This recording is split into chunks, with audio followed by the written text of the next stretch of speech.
Itu kan bodoh-bodohan ceritanya. Buka bareng tapi tak salat. Kalau ditanya orang, apa hukumnya orang puasa tapi tak salat?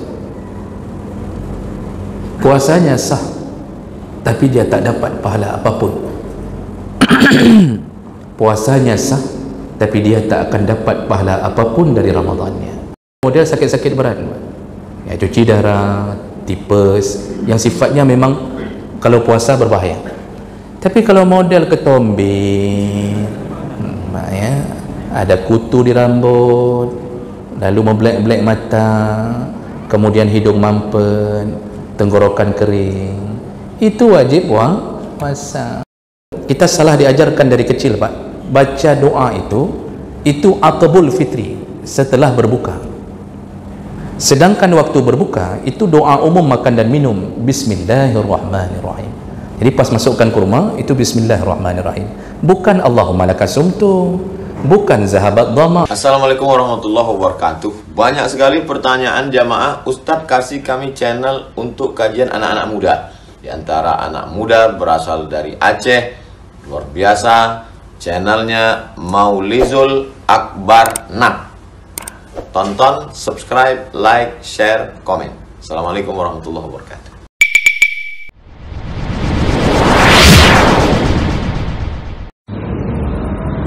Assalamualaikum warahmatullahi wabarakatuh.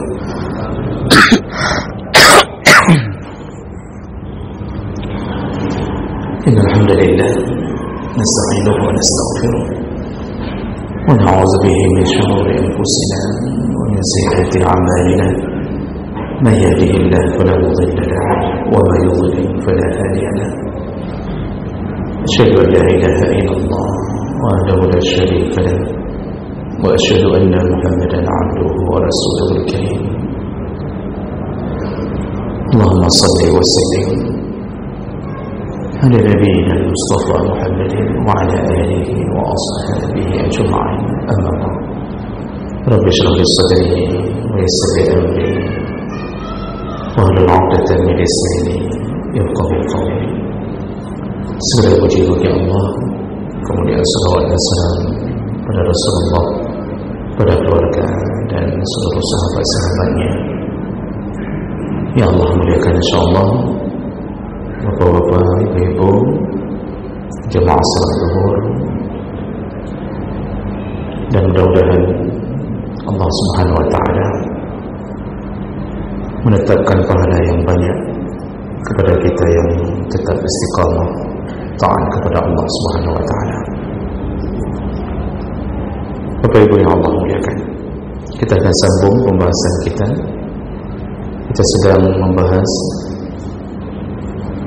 tentang fadilah amalan-amalan di dalam Ramadan. Di pertemuan kita yang sebelumnya kita sudah membahas tentang sedikit sejarah tentang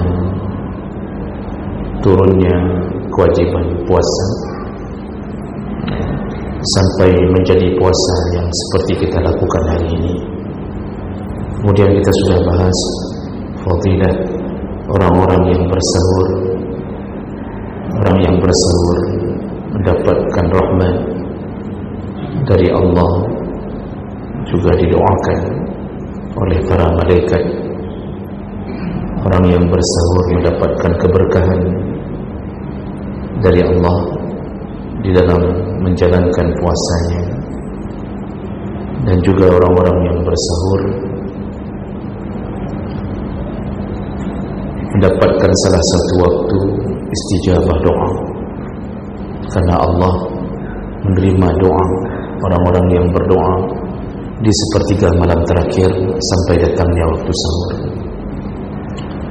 Baik, kita lanjutkan. Berikutnya kita akan bahas tentang fadilah ketika berbuka puasa. Berbuka puasa ini salah satu rahmat. Artinya sesuatu yang kita impi-impikan, tetapi di balik itu Allah juga memberi rahmatnya. Dan ini adalah kemuliaan bagi umat Muhammad sallallahu alaihi wasallam. Yang disebut dengan waktu berbuka berdasarkan surah Al-Baqarah 187. Kata Allah, summa atimmus siyama ila al-lail, sempurnakanlah puasamu sampai datangnya malam. Kalimat lail di dalam syariat yaitu terbenamnya matahari. Maka waktu berbuka itu adalah ketika sudah terbenam matahari. Dan hari ini kita mendapatkan bantuan dengan petunjuk imsakiyah. Dalam hadis riwayat Umar bin Khattab, hadis Bukhari Muslim, Rasulullah pernah berkata, "Iza aqbala al-lail wa adbara an-nahar." Kalau malam telah datang dan siang telah pergi, wa ghabat asy-syam, matahari telah terbenam, faqad aftara as-sha'im, maka orang yang berpuasa telah datang waktunya untuk berbuka. Jadi Allah mengatur keadaan ini. Allah sebenarnya ingin memberitahu bahawa yang kita tahan di dunia 13 jam dari mulai subuh itu akan berakhir. Jadi tidak selamanya ujian Allah diberikan kepada hamba tanpa ujungnya. Allah ingin memberi isyarat, kita pun begitu, bahwa kita menahan diri di atas dunia sampai umur kita tua. Kita berjuang untuk tidak melakukan maksiat, dan di balik itu kita terus menambah ketaatan, dan kita lelah. Jangan fikir tidak akan berujung, pasti berujung, dan ujungnya adalah ketika kematian kita datang. Di saat itu maka kita dicukupkan Allah perjuangan itu, lalu ambil hasilnya. Begitulah gambaran Ramadan. Jadi Allah ingin mengatakan, sebagaimana engkau menahan diri dalam kelelahanmu dalam Ramadan, apalagi Masya Allah terik matahari luar biasa ya. BMKG memperkirakan 2 minggu ini kita akan mengalami puncaknya panas ya. Namun kita diajak untuk faham, sebagaimana datang waktu berbuka, begitulah datangnya waktu kita berbuka di atas kelelahan kita di atas dunia, yaitu dengan datangnya sakaratul maut. Maka jemaah melakukan Allah SWT, diperlukan kesabaran untuk menghadapi ini, sebagaimana kita dituntut sabar dalam menjalani kehidupan. Dan jangan lupa, sebelum kita lanjut, ada satu nasihat Nabi ketika matahari sedang terlalu panas. Nabi mengatakan bahawa itu bahagian dari mendidihnya jahannam. Inna syiddatal har min fayhi jahannam. Ketika panas luar biasa, itu tanda jahannam sedang mendidih.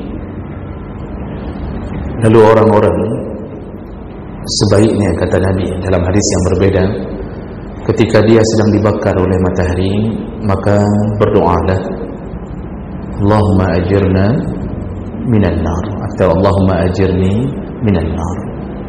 Ini bunyi hadis. Atau kama qala, kalau kita ucapkan itu, ya Allah, hindarkan aku dari api neraka. Lalu waqalatin nar, maka nerakalah yang kemudian menyahut doa kita dengan mengatakan, ya Allah, Allahumma ajirhu minni, ya Allah, jauhkan orang ini dariku. Jadi neraka menyambut doa kita dengan meminta kepada Allah, ya Allah, orang ini telah meminta agar dia menjauh dariku, maka jauhkanlah orang ini dariku. Allah tak perlu jawab doa kita. Kalau Allah mengabulkan doa neraka saja, sudah cukup bagi kita untuk terhindar dari api neraka. Dan itu dikuatkan oleh hadis Nabi, as-siyamu junnah. Ramadan itu atau puasa itu adalah junnah, perisai. Perisai dari apa? Perisai dari api neraka. Maka Bapak Ibu yang Allah muliakan, oleh karena itu berbahagialah menjadi seorang mukmin, disuruh puasa, dikali lipatkan pahala, dijadikan sebagai perisai, sehingga dia nanti bertemu Allah dalam keadaan aman, tidak ada rasa takut, tidak ada rasa khawatir, dan juga tidak bersedih di atas semua balasan Allah Subhanahu wa taala. Baik, salah satu cinta Allah adalah menyediakan berbuka, waktu berbuka untuk kita. Apa saja keutamaannya? Yang pertama, orang-orang yang berbuka puasa adalah orang-orang yang telah mengikuti sunnah Nabi-Nya dan dicintai oleh Allah Subhanahu wa ta'ala. Dan ini berdasarkan hadis Nabi sallallahu alaihi wasallam dari Abi Atiyah, dakhaltu ana wa Masruq ala Aisyah radhiyallahu anha.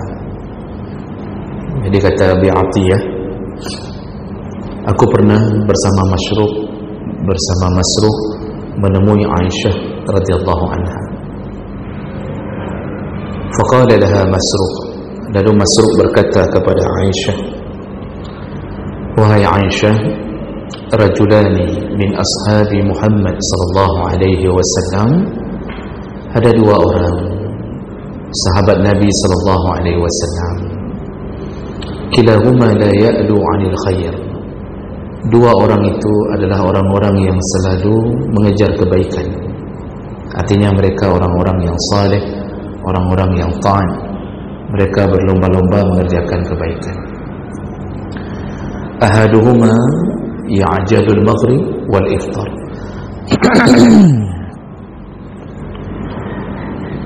Salah satu di antara mereka, wahai Aisyah, itu ada yang model buka puasanya, dia sholat maghrib dulu baru berbuka. Jadi dia sholat maghrib dulu, habis sholat maghrib baru berbuka puasa. Wal akhar, dan orang yang kedua, yuakhir al maghrib wal iftar. Orang yang kedua, dia buka puasa dulu baru sholat maghrib.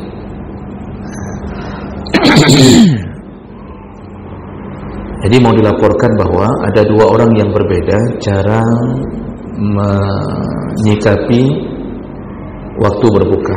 Yang satu sholat maghrib dulu, berbuka habis maghrib. Yang satu berbuka dulu baru sholat maghrib. Maksudnya yang mau ditanya, di antara kedua sahabat Nabi ini mempraktekkan dua hal yang berbeda, mana yang paling dekat dengan amalan Nabi? Kira-kira begitulah yang ingin ditanyakan. Faqalat, Aisyah menjawab, may yu'ajjil al-maghrib wal iftar. Siapa yang menunda maghrib dan dia berbuka lebih dahulu? Maksudnya Aisyah nanya, yang kamu maksud tadi siapa sahabat yang buka puasa dulu baru salat maghrib? Qala, lalu Masruq menjawab, Abdullah bin Mas'ud. Yang ku maksud adalah Abdullah bin Mas'ud, dia yang buka puasa dulu baru salat. Faqala, lalu Aisyah menjawab, hakaza kana Rasulullah sallallahu alaihi wasallam yasna. Begitulah Rasulullah melakukannya. Maksudnya Rasulullah melakukan apa yang diamalkan oleh Abdullah bin Mas'ud. Maka sunnahnya buka puasa dulu baru salat. Seandainya tidak ada hadis ini, Bapak pilih yang mana? Saya rasa orang tidak perlu hadis. Kalau disuruh pilih, kamu buka puasa dulu atau sholat dulu? Orang tak ada hadisnya Ustaz, atau belum dengar hadisnya, saya yakin naluri sekarang pasti buka puasa dulu. Pasti orang mengatakan, oh dong haib ni, apalagi sampai salat maghrib dulu baru buka puasa. Oh dong nyan mati kuhan katanya ya. Tapi ternyata Nabi mengajarkan begitu, buka puasa dulu baru salat. Sekarang ini ada kelompok ketiga apa? Buka puasa dulu, tak salat-salat. Nah, itulah kelompok-kelompok yang bukber bersama. Habis buka puasa tak salat-salat. Orang pulang sudah selesai salat maghrib, orang balik lagi mau isya, ijih mentang bukber. Kan bukber pungo nantinya. Itu kan bodoh-bodohan ceritanya. Buka bareng tapi tak salat. Kalau ditanya orang, apa hukumnya orang puasa tapi tak salat? Puasanya sah, tapi dia tak dapat pahala apapun. Puasanya sah, tapi dia tak akan dapat pahala apapun dari Ramadannya. Ya. Itu sama persis orang-orang yang kerja tapi tak ada gajinya. Itulah kebodohan yang dibina oleh anak-anak muda yang bukber tapi kemudian tak salat. Mana dalilnya? Rasulullah mengatakan, man lam yada' qaul az-zur wal 'amal bihi, barang siapa yang di dalam Ramadan dia tak juga meninggalkan perkataan yang buruk dan juga tidak meninggalkan amal yang buruk, yaitu puasa-puasa, amal buruk lanjut, termasuklah amal buruk meninggalkan salat. Apa kata Rasulullah? Falaysa lillahi hajatun fi ayyada' ta'amahu wa syarabahu, maka tidak perlu dia menahan makan dan minumnya. Maksudnya tak ada manfaat puasanya, tak ada manfaat dia menahan makan dan minumnya. Inilah salah satu tipu daya syaitan bagi orang yang puasa tapi lupa seharusnya puasa itu bisa menjadi pembelaannya di hari kiamat, tapi kemudian dia tak dapatkan apapun. Nah, jadi jemaah makan Allah, orang-orang yang berbuka puasa dia telah mentaati gaya nabinya berpuasa, dan itu menunjukkan kita akan bersama Nabi SAW. Lalu kemudian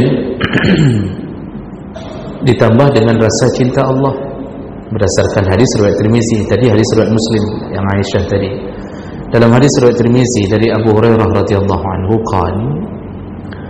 qala Rasulullah sallallahu alaihi wasallam, Rasulullah berkata, qala Allah azza wa jalla, Allah berkata, ini hadis qudsi, ahabbu ibadi ilayya ajaluhum fitran, hamba yang paling kucintai adalah hamba yang mempercepat berbuka puasa. Maksudnya ketika sudah datang buka puasa, waktu berbuka dia segera berbuka. Bahasa Allah, itulah salah satu hamba yang paling kucintai. Jadi sebenarnya buka puasa itu naluri kita memang ingin berbuka, dan kita memang sudah nunggu. Bahkan ada yang belum sahur sudah nunggu berbuka. Bahkan pertanyaan istri sebelum tidur itu, apa yang akan dibuat waktu berbuka?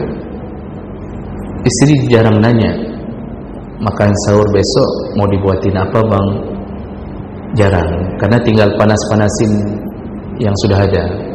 Ada yang sudah 15 hari masih ada rendang dari megang, jadi posisi aman terkendali. Tapi yang biasa ditanya apa? Besok buka puasa mau dibuatin apa? Naluri ini terus muncul setiap malam.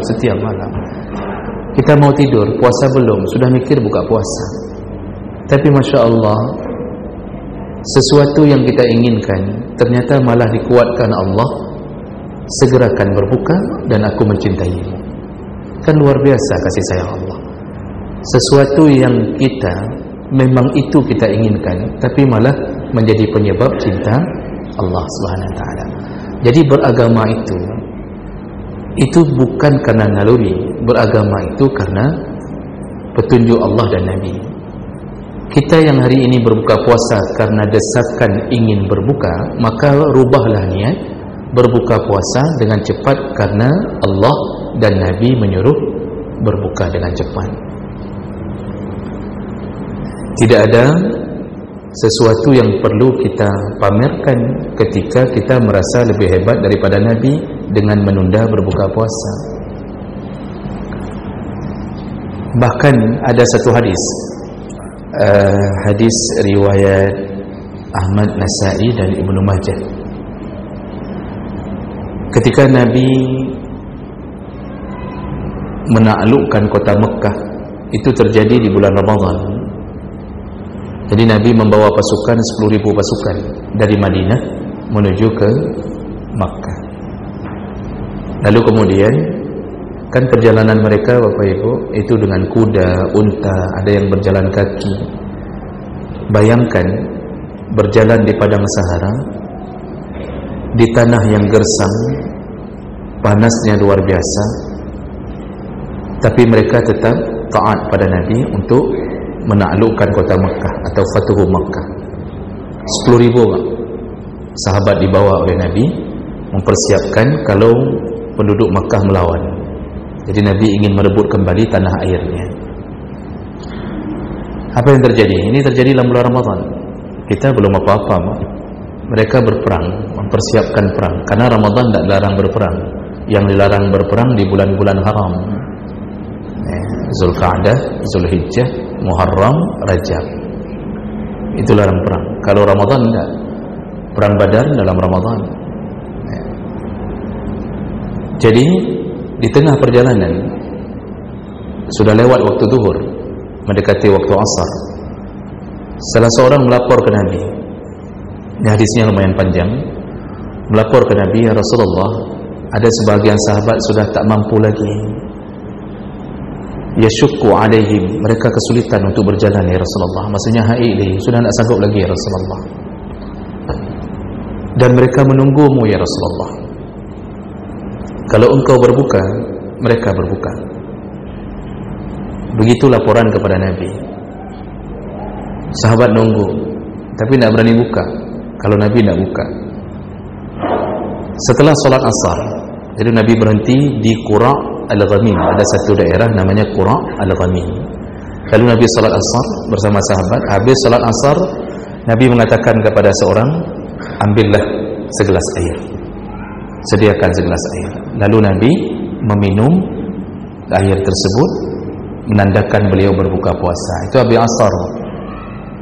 Tapi tidak ada yang berani mengatakan, ya Rasulullah, tinggal sedikit lagi hampir maghrib, kan tanggung kali. Tidak ada yang berani, karena keputusan berada di tangan Nabi. Akhirnya Nabi buka puasa. Setelah melihat Nabi buka puasa, setengah sahabat berbuka puasa.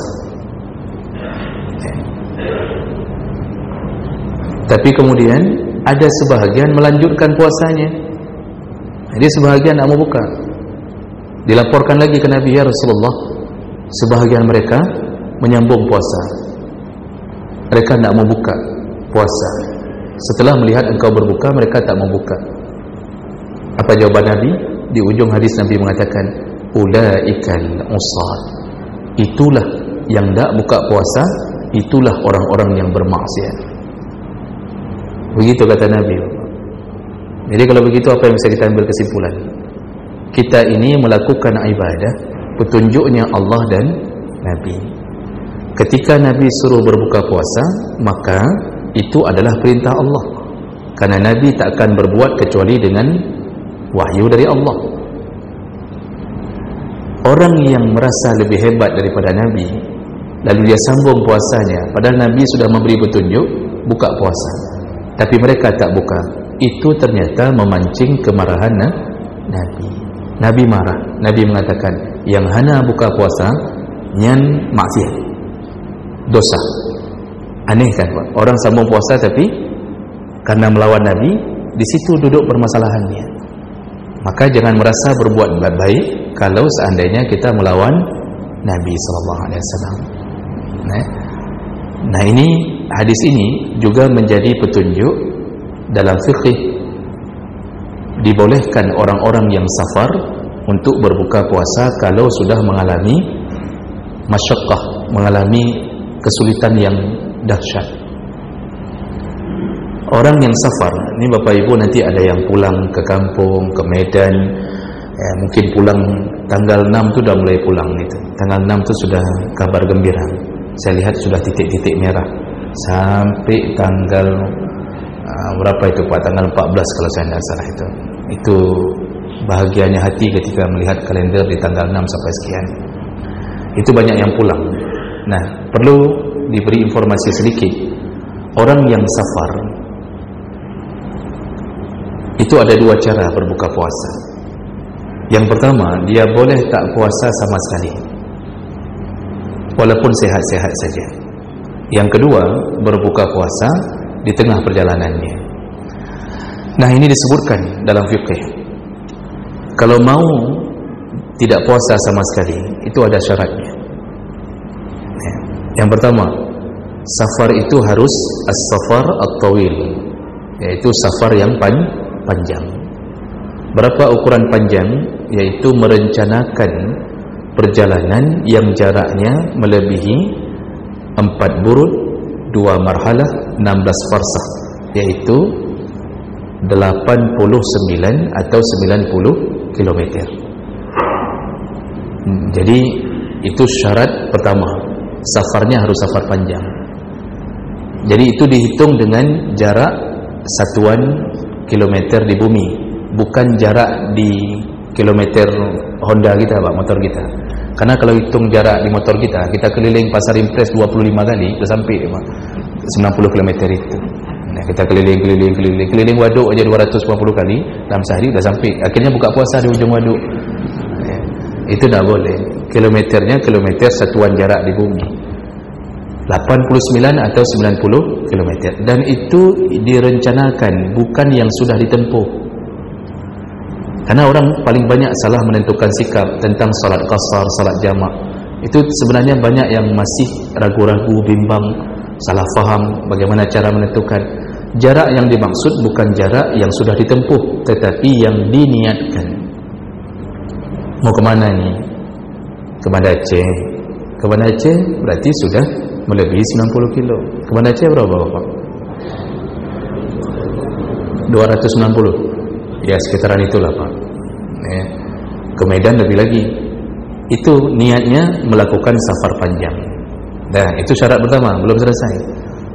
Jadi jangan langsung begitu dibilang, oh begitu Ustaz, berarti boleh tak puasa. Nah, langsung tak puasa, belum Pak, belum. Makanya jangan pulang dulu, duduk dulu. Ini ada yang kadang-kadang ikut pengajian, sedang dibicarakan tentang ilmu, tapi baca Quran di belakang. Padahal semua ulama sepakat menuntut ilmu lebih hebat daripada mengamalkan amalan pribadi. Ini sedang pengajian, ada yang salat sunnah di belakang, ada yang zikir sendiri, baca Quran. Imam Syafi'i sampai berani mengeluarkan satu statement, menuntut ilmu lebih hebat daripada 1000 rakaat yang kau salat.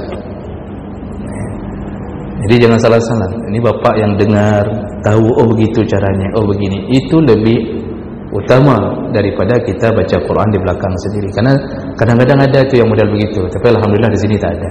Biasanya di masjid-masjid Vietnam banyak, di masjid-masjid Thailand banyak. Bapak Ibu yang Allah muliakan, kita sambung. Syarat kedua, perjalanan itu tidak ada unsur-unsur maksiat. Jadi tidak ada rencana bermaksiat. Jadi betul-betul murni pulang kampung, pokoknya pekerjaan mubah, atau ke Banda Aceh, mau kunjungi anak, jemput anak. Nah, itu syarat kedua. Jadi tidak ada unsur maksiat. Maka tidak berlaku bagi mereka yang punya rencana bermaksiat. Ini pergi ke Medan, mau temui selingkuhan, lalu kemudian dia ambil keringanan tidak puasa. Itu tak boleh. Berarti ada rencana bermaksiat. Nah, apapun, mengedarkan sabu, mau melakukan transaksi riba, apa saja, itu tidak boleh ambil keringanan Allah. Karena ada satu kaidah yang disepakati, ar-rukhasu la tunatu bil ma'asi. Keringanan Allah hanya diberikan kepada yang bukan maksiat. Yang maksiat tidak berlaku keringanan Allah. Dan jadi perjalanannya tidak ada unsur-unsur maksiat. Baik unsur maksiat itu muncul di awal perjalanan atau muncul di tengah perjalanan, maka itu bisa membatalkan keringanan ini. Tidak boleh ambil. Artinya, kalau berani dia tidak puasa, gara-gara merasa boleh tidak puasa, dia telah jatuh ke dalam dosa besar. Itu syarat kedua. Nah, syarat ketiga, ini yang banyak orang yang belum mendengar, tapi sebagian saya yakin sudah. Apa dia syarat ketiga? Kalau mau tak puasa sama sekali dalam Ramadan ketika melakukan safar, keluarlah dari rumah, dari tempat domisili kita sebelum datangnya waktu untuk wajib puasa, yaitu waktu azan subuh. Sekira-kira ketika datang waktu imsak atau waktu wajib puasa, azan subuh, kita status sudah musafir. Status sudah musafir ketika datangnya azan subuh, dan itu harus melewati tapal batas kampung kita domisili. Contoh, kalau sekarang azan subuh 5.20 lah, kita anggap 5.20. Kalau bapak mau ke Banda Aceh, mau tak puasa sama sekali, boleh. Keluar jam 5, Pak. Ketika azan datang, posisi kita sudah berada di Batu Pat. Di situ kita aman, tidak berdosa, karena Allah memang memberikan keringanan kepada yang safar. Faman kana minkum maridan aw ala safarin fa'iddatum min ayyamin ukhra. Allah mengatakan yang sakit, yang safar, silakan ganti hari yang lain. Para ulama memperjelas maksud Allah, siapapun yang ketika dia datang wajib puasanya, statusnya sudah musafir, maka dia boleh tak berpuasa di hari itu. Tapi kalau seandainya kita keluar jam 5:15, 5 menit lagi muazzan, lalu kita panaskan mobil, udah mobil kita tahun 1978, ya, panasnya luar biasa kadang-kadang, atau tak pernah panas sama sekali, sama persis dengan emosional kita. Kadang-kadang suhu datang, kadang-kadang lebih datang. Lalu pas azan kita belum keluar dari kampung, dari kampung domisili, itu tidak boleh. Itu tetap wajib puasa. Kalau seandainya orang tidak keluar dari waktu sahurnya, tidak keluar sebelum sahurnya, sebelum azan itu, dia merencanakan ke Medan, tapi keluarnya setelah sholat subuh, itu wajib puasa. Karena ketika datangnya wajib puasa, dia masih muqim, belum musafir, wajib puasa. Nah, kategori orang seperti ini masuk kategori kedua. Baru boleh berbuka puasa kalau di jalan mengalami masyaqqah syadidah, kesulitan yang luar biasa. Sekira-kira dia memang membahayakan dirinya. Jadi di jalan itu udah nak nampak lagi jalan, Pak, udah berkunang-kunang. Ya, penjual es dawet dikira razia. Hai kan sama baju polisi razia dengan kain es daud bersama-sama hijau fosfor itu kan, dari jauh ke razia-razia itu karena sudah memang sekali, mobil masuk jurang sekali, naik lagi, masuk jurang lagi, naik lagi, itu sudah tak mampu lagi, Pak. Betul-betul sudah berbahaya bagi dirinya dan bagi orang yang dibawanya. Di saat itulah dia baru boleh berbuka puasa. Tapi kalau naiknya naik Arfan, Pajero, lalu kemudian di dalamnya AC, Masya Allah, lebih dingin dari kulkas 2 pintu yang kita miliki, lalu kemudian kita dibelai-belai oleh istri di samping, sabar ya bang, sedikit lagi ya bang, katanya. Nah, amannya hidup dalam mobil itu, tidak ada kesulitan, tidak boleh buka, tidak boleh buka. Jadi gimana? Udah pucat bibir, ya pucat kan belum tentu bermasalah. Ada orang memang bibirnya pucat. Di antara bapak aja ada yang pucat-pucat yang banyak. Jadi itu kalau tidak keluar sebelum azan subuh dan melewati kampung, tidak boleh, tetap wajib puasa. Ditambah syarat keempat oleh mazhab Syafi'i. Ditambah, Pak, coba baca Fiqh Islami wa Adilatuh. Syarat keempat, semua syarat di atas tadi tidak berlaku bagi mereka yang memang hari-harinya melakukan perjalanan sebagai profesinya. Ditulis tu dalam fiqh Islami wadilah tu. Contohnya kasaiqi as-sayyarat, seperti supir-supir mobil. Itu tidak berlaku. Tak berlaku karena supir mobil kalau diberlakukan itu Pak, itibit sebelum subuh titik orang kan, titik orang dia. Tiap-tiap hari dia keluar sebelum subuh tu. Supir kurnia, supir pelangi itu sebelum subuh ayo cepat berangkat supaya kita nak puasa cepat, begitu akibatnya. Maka tak berlaku bagi mereka yang profesinya memang pekerjaannya keluar menyupiri kenderaan. Itu dikuatkan dalam mazhab Syafi'i, itu tak berlaku. Maka seluruh supir wajib puasa. Wajib puasa. Sayangnya supir hari ini yang paling keren, paling pede untuk masuk neraka. Rata-rata, tak semua. Rata-rata, tapi rata-ratanya hampir 99,99%. Hanai puasa, no. Salat tak ada, puasa tak ada. Yang warna merah itu alhamdulillah masih ada sikit Pak. Mungkin karena peraturan dari pusatnya itu. Rata-rata yang lain salat tak ada, penumpang suruh turun salat. Dia dalam mobil tak salat. Lalu dalam mobil selama puasa sudah siap Pak itu. Minuman, roti, sudah siap itu. Memang luar biasa para supir ni. Entah ada perkumpulan yang akan membela mereka untuk menemui Allah di akhirat, ya, supaya ada hak istimewa, ya. Jadi ini bahaya. Nah, ini yang perlu dipahami. Berbuka puasa bagi orang yang melakukannya karena Nabi, dia telah mengikuti gaya nabinya dan dicintai oleh Allah Subhanahu wa taala. Dan tadi perlu kita fahami sedikit, boleh tak puasa dengan syarat-syarat yang telah kita sebutkan. Nah, Allah sebutkan dua orang dalam ayat itu, maridan atau ala safarin, yang sakit dan yang safar. Sakit juga boleh tak puasa, tapi syaratnya juga sakit yang sifatnya berbahaya, berdasarkan petunjuk doktor, bukan berdasarkan petunjuk tetangga. Kecuali tetangga kita doktor. Kalau doktor bilang bapak enggak boleh puasa, kalau bapak puasa, ini bapak nanti bahaya, ini jantung bisa berhenti, paru-paru bapak bisa macet, ini ginjal nanti kena nih kalau bapak puasa. Kalau doktor yang mengatakannya, maka fas'alu ahla zikri, tanyalah kepada yang ahli, taatlah kepadanya. Tapi syaratnya orang ahli yang mengatakan Pak, itu orang sakit itu boleh tak puasa. Fa'iddatum min ayyamin ukhar, ganti di hari yang lain. Atau boleh tak puasa kalau doktor mengatakan bapak boleh puasa tapi nanti tak sembuh-sembuh ni. Kalau bapak puasa ni tak sembuh-sembuh penyakit ni, kerana penyakit ni perlu minum obat teratur. Itu juga boleh menyebabkan orang sakit tak puasa. Jadi berlaku pada model-model sakit-sakit berat, ya, cuci darah, tipes, yang sifatnya memang kalau puasa berbahaya. Tapi kalau model ketombe, ya, ada kutu di rambut, lalu membelek-belek mata, kemudian hidung mampet, tenggorokan kering, itu wajib puasa. Cukup sediakan adem sari ketika berbuka. Tak boleh. Kenapa bapak nak puasa? Saya ada kurap Ustaz. Kurap nak puasa Pak? Itu tak boleh.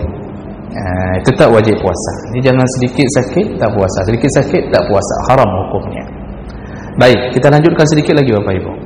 Kemudian, apa kelebihan orang berbuka puasa? Orang yang berbuka puasa dijamin oleh Nabi mendapatkan kebaikan. Berdasarkan hadis riwayat Bukhari Muslim, la tazalu ummati bi khair, kata Rasulullah, umatku selalu mendapatkan kebaikan.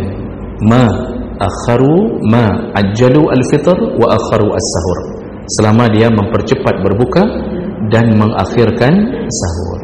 Jadi mempercepat berbuka itu datang kebaikan, ya tentu berbentuk kasih sayang Allah.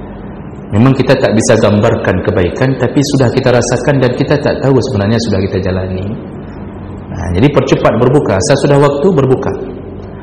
Kalau dalam mobil kita sedang menuju ke rumah, lalu kemudian datang azan, jangan tunggu sampai di rumah. Ini ke rumah tinggal 10 menit lagi, jangan tunggu sampai di rumah.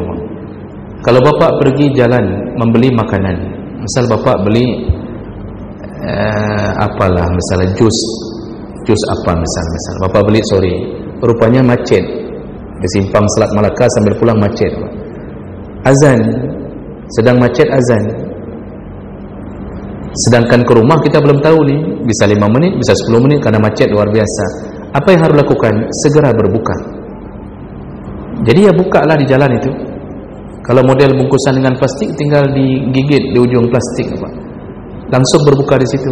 Jangan tunggu sampai ke rumah. Dalam mobil juga begitu. Apa yang bisa makan. Kalau tak ada air cuci ini mobil kan ada, air kaca mobil depan tu kan ada tu yang ada. Netakat dan dunia baju kancir. Paling masuk rumah sakit 2 hari kan aman. Berarti itu biasa. Itu kehidupan dunia memang begitu, Pak. Kadang-kadang kita dihinggapi dengan kebodohan-kebodohan kan, itu biasa. Sudah. Jadi disuruh segerakan untuk berbuka puasa dan kita mendapatkan kebaikan. Rasulullah SAW itu pernah menyebutkan melalui hadis Abu Darda radhiyallahu anhu, salasun min akhlaqin nubuwah, hadis riwayat Tabrani, dan sanadnya baik. Kata Rasulullah, ada 3 akhlak Nabi. Akhlak para Nabi itu ada 3 perkara, artinya termasuk 3 perkara ini. Yang pertama, ta'jil al-iftar. Para Nabi itu segera berbuka puasa. Kalau sudah waktunya dia menyegerakan berbuka. Yang kedua, wa ta'khir as-sahur. Nabi memperlambat as-sahur. Yang ketiga, wa wad'ul yamin 'ala shimal fi shalah. Meletakkan tangan kanan di atas tangan kiri ketika salat. Ini di antara hadis yang menyebutkan tentang 3 perkara yang menjadi akhlak Nabi. Disebutkan salah satunya adalah para Nabi kalau berbuka, kalau sudah waktunya mereka menyegerakan berbuka. Nah, ini yang dimaksud dengan menyegerakan berbuka. Kemudian ketika berbuka, tambahilah kasih sayang Allah dengan mengikuti cara berbuka Nabi sallallahu alaihi wasallam. Bagaimana cara berbuka Nabi? Hadis dari Anas bin Malik menyebutkan Rasulullah itu selalu berbuka yuftiru birutabat. Nabi itu selalu berbuka dengan kurma. Fa in lam takun rutabat, kalau tidak ada kurma rutab, fatamarat, baru Nabi buka dengan tamar. Jadi rutab itu kurma yang agak basah, sudah masak basah, itu rutab. Sebenarnya ada jenis khusus kurma rutab. Tapi kalau tak ada tamar kurma-kurma biasa, kurma-kurma yang agak kering-kering sedikit, itu ganti rutab. Cara Nabi buka puasa. Kalau tak ada, baru Nabi hasawatin mimma, baru Nabi berbuka dengan air. Jadi kita ini kalau buka puasa, bukalah dengan cara Nabi buka. Makanan pertama ke mulut bukan air, tetapi kurma. Kadang-kadang ada orang yang tak bisa buka puasa dengan kurma. Kebiasaannya dengan risol, Pak. Jadi langsung risol duluan masuk, ada yang begitu. Itu kalau betul-betul tidak bisa buka puasa dengan kurma, supaya bisa dapat tetap sunnah Nabi, ya masukkan kurma ke dalam risol. Jadi siga nekap aja, Pak. Sederhana sebenarnya, sederhana sekali cara menangani hidup ini, Pak. Tidak usah pikir-pikir panjang. Oh, saya Ustaz tidak bisa langsung dengan kurma, saya harus air dulu. Ya masukkan kurma ke dalam air. Usahakan ada cinta pada Nabi ketika berbuka puasa. Nabi buka puasanya begitu.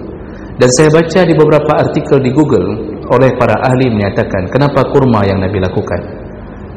Kenapa Nabi berbuka puasa dengan kurma? Karena kurma adalah makanan yang bisa mengembalikan energi secepat mungkin, lalu mengembalikan glukosa. Jadi orang yang buka puasa dengan kurma segar, Pak. Segar. Tarawih datang, sanggup berlama-lama. Makanya kalau model-model baru 4 rakaat kemudian lalu mengatakan ke temannya di samping, "Kok trip imum?" Itu buka puasa dengan mecadu itu pasti. Karena tak taat kepada Nabi, ya lemas-lemas, leto-leto gitu, Pak. Salat tarawih, orang udah bangun, dia rakaat kedua takbir baru bangun, Pak. Itu model-model buka puasa dengan mecadu begitu modelnya. Ya, lemas begitu. Coba buka puasa dengan Nabi. Setelah buka puasa dengan kurma, baru minum air. Karena tadi Nabi mengatakan, Nabi baru minum air kalau tidak ada kurma. Jadi biasakan itu, kurma dulu. Ada orang mengatakan, ya Nabi wajarlah, karena itu kan memang makanan Nabi. Siapa bilang? Baca hadis Nabi itu banyak sekali makanan modelnya, bubur dari gandum, roti macam model, buah-buahan macam model. Tapi Nabi memilih kurma, karena kurma adalah makanan yang Allah perintahkan ke Nabi untuk buka, karena Allah tahu apa khasiat kurma. Kurma juga menjadi salah satu tumbuhan di surga. Maka yang sudah 12 hari, ini hari keberapa hari ini? Orang 12, berarti yang 11 euro yang tak pernah makan kurma, ini sudah boleh beli kurma, Pak.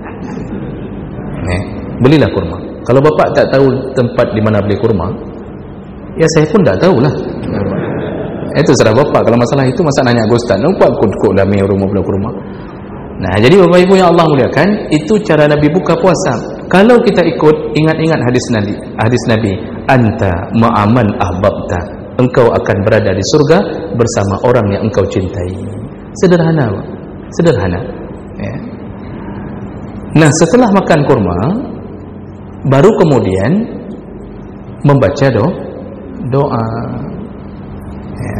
Habis makan kurma, minum air sedikit, baru baca doa. Ini kesalahan pendidikan yang sudah bertahun. Kita salah diajarkan dari kecil, Pak.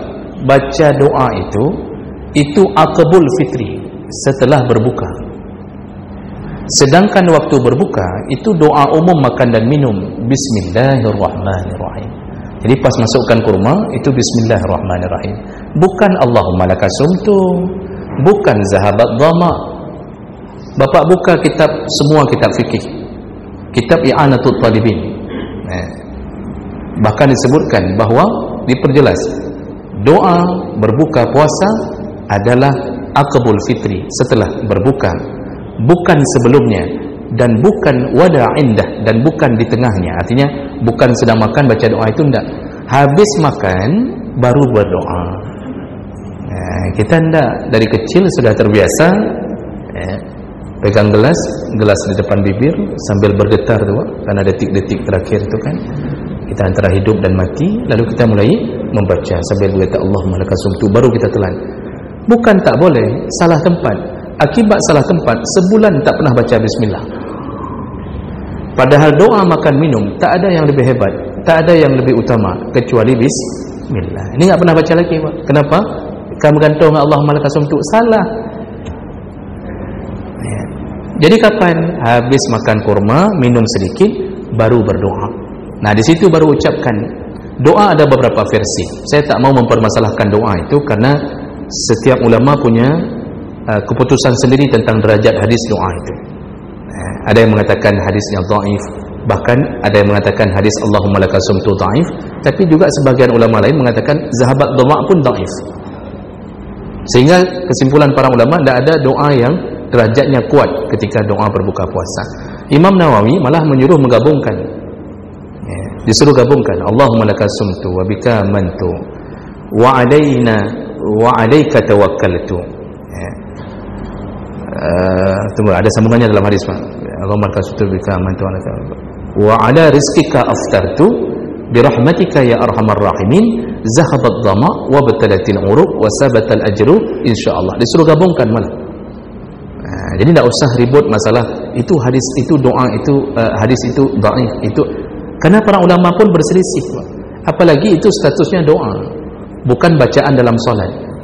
Sekarang kita tidak berdoa, tidak kita hafal satu pun, lalu kita bilang dengan bahasa kita sendiri, ya Allah, kohe aku puasa orangnya, nerima ya Allah. Boleh tidak, Pak? Kalau itu boleh, kenapa tiba-tiba kita ribut dengan urusan doa ini bid'ah, doa itu doa, Pak, statusnya. Kalau bacaan dalam solat jangan main-main. Makanya tak mengapa, silahkan saja. Nah, kemudian satu lagi terakhir, sudah jam 2, Pak, paling lebih 1 menit atau 2 menit, kalau enggak ya paling lebih 20 menit berarti. Terakhir, Pak, setelah baca doa itu doa khusus berbuka puasa. Ada yang ditinggalkan lagi, yaitu orang-orang tidak menambah dengan doa untuk dirinya, keluarganya, dan kaum muslimin. Ini yang paling banyak ditinggalkan. Jadi habis baca zahabat dhama talatin urub, langsung disikatnya semua apa yang ada.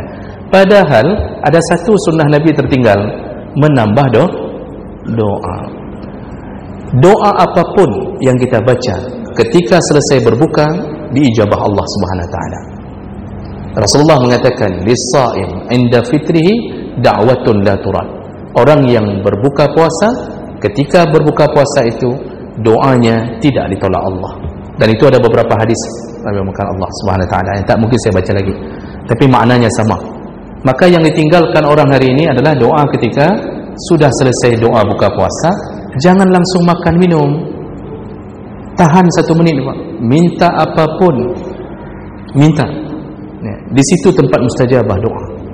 Minta, tapi jangan minta yang mustahil. Yang sudah pendek tak perlu minta yang jadi tinggi, Pak. Terima saja. Yang penting gaji kita lebih tinggi daripada orang yang tinggi itu, dah aman, gitu kan? Jadi mintalah sama Allah, minta kebaikan dunia, minta kebaikan akhirat, minta supaya isteri tak joget-joget lagi di depan TikTok, minta supaya isteri tidak kecanduan sinetron Korea, minta sama anak, minta sama Allah supaya anak kita orang-orang yang saleh, jadi hafiz, minta berguna. Di situ, Pak, kenapa Allah mengabulkan doa orang yang sedang berbuka puasa? Dia yada' syahwatahu wa ta'amahu li ajli. 13 jam dia menahan dirinya, tidak dia luapkan nafsunya, tidak makan, tidak minum, hanya karena aku, kata Allah, hanya karena aku. Maka semua permintaannya ku kabulkan. Kita aja punya anak yang taat menuruti semua keinginan kita, lalu meninggalkan keinginan dia. Dia sedang main bola nih, Pak. Anak kita yang lelaki sedang main bola, kok gelak main bola. Lalu kita panggil, "Nuk, sini sebentar. Tolong pergi beli sepeda listrik sebentar." Kok permintaannya kok sepeda listrik pula? Maksudnya, tolong pergi ambil cangkul, atau tolong bapak sebentar, kita pegang, mau kita pindahin lemari sebentar. Misal anak tu baru bapaknya teriak, langsung berhenti, dia keluar dari lapangan bola, langsung dia mengikuti perintah bapaknya. Ternyata begitu terusan. Apa yang bapak lakukan? Tumbuh rasa sayang luar biasa. Bapak akan bilang di mana-mana, anak lumnya Masya Allah, anakku itu begitu Masya Allah. Kalau dia sedang apapun, kalau saya panggil, tidak ada bantah, tetap dia taat. Itu kemanapun bapak pasti teringat. Kemanapun bapak pergi, kemana saja bapak akan teringat dia. Bapak pergi ke India, bapak telefon, nak mau dibawa pulang Cane atau tidak? Kok le Cane pada samping, maunya kan tawarnya yang lain-lain. Tapi Masya Allah, Pak, kita tak pernah melupakan dia. Itu baru taat kepada sesama manusia. Bagaimana kita yang bibir kita sudah pucat, apalagi di Facebook, Pak. Siang-siang begini paling banyak resep masakan, Pak. Dikasih nampak cara membuatnya, membuat jeli cincau katanya, apa? Itu biabah dengan apa? Itu biabah, diposting sama kawan, Pak, macam model makanan. Tapi kita bertahan hanya karena Allah. Maka ketika berbuka, jangan lupa minta sama Allah, Allah kabulkan segala-gala. Dan itulah yang sering kita tinggalkan ketika berbuka. Mudah-mudahan pengajian singkat ini bermanfaat. Kita sambung Sabtu yang akan datang. Subhanakallahumma bihamdik, asyhadu an la ilaha illa anta, astaghfiruka wa atubu ilaik. Wassalamualaikum warahmatullahi wabarakatuh.